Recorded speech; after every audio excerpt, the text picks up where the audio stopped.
what do you do if you don't have time to finish your plein air painting outside and you bring it back to the studio? This is what I do. I'll go down and do some sketches or the notans and film the area.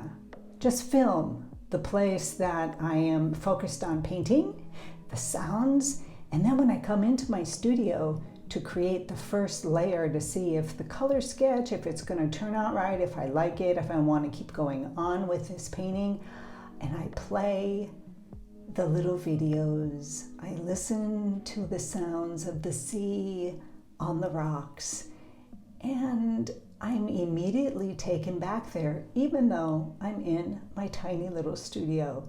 So I'm going to do a time lapse of the painting so far, and we'll see what happens. My name is Vita Evenson, and I paint grease. Oh, and before we get into that, be sure and click the subscribe button below. It helps my channel grow. You'll get a little notification that will say, Vita's got a new video out.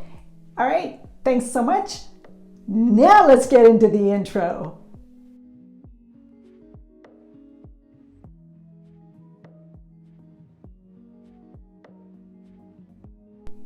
Okay, so I've toned the canvas with burnt sienna and divided into the rule of thirds, and just very quickly sketching out the placement of how I want this landscape to work, and putting in the darks, essentially creating a notan style sketch so that I have the sense of the light coming in. And here I'm wiping out the burnt sienna just to create a stronger focal area, which you can see is there where that water is coming over the rock. And I begin laying in the first colors, basic sky color, gray down blue, and I usually work from back to front, but I want to get the darks established, especially in this front rock area. And the trick is to paint rocks without painting all the rocks, every single small and large rocks. You kind of blend them together to create different patterns, different sizes, and to create more coherency. Towards the end, after you get to the finer details, you can separate the rocks and make smaller ones and use them to your advantage. So I'm trying to get the sea, the way that the color changes as it's moving into the foreground. The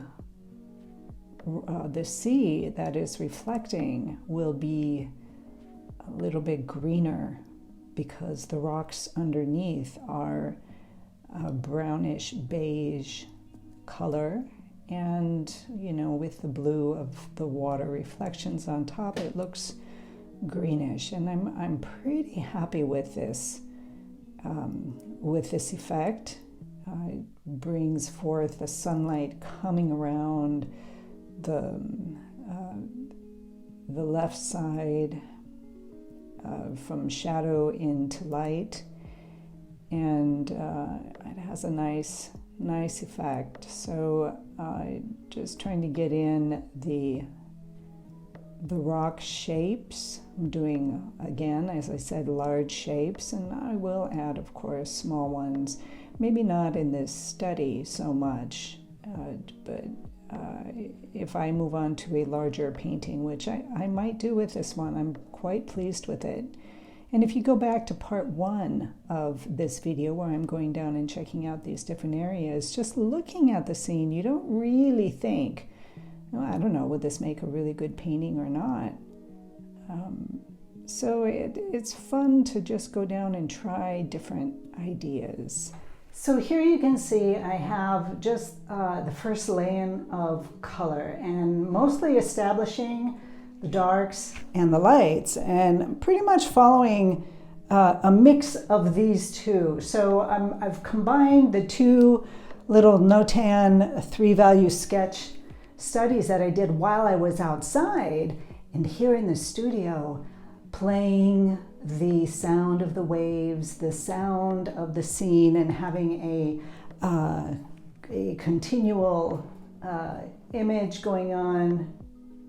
Where is it? You can see it on my laptop over there, of what was going on, and just hearing the sounds is enough to bring me back to that moment when I was outside painting plein air. So those are some of the tricks that you can do. You can put in headphones. That works really well because then you don't have any of the sounds in the studio. But you know, you don't need to. It really doesn't take much to bring us back.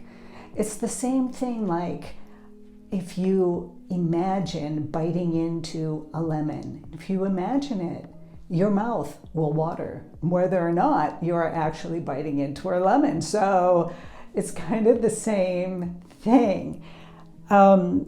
It was kind of nice doing this. It's just a very, I love the colors. I love the way, you know, the sun coming around this area and lighting up the foreground, and it's turning greenish because of the rocks that are underneath the surface of the water. And I think it's going to be a nice little painting, so I'm going to keep going with it. Now, this is a board, and I will just cut off the top edge. I'll just cut it, and the painting will be beautifully sailable and wonderful and just really nice, and a perfect little spot on that perfect day. And just to sneak in here and remind you that you can join below and get in my membership program, where we will go through paintings like this full length, and I will explain everything, whatever I'm thinking, whatever is coming into my mind, how I'm going to fix the mistakes that I have made, the things that I don't like, the things that just aren't humming with me, and ways for you to understand your creative pathway. So if you're interested in that, click the join button below. Thanks. See you later.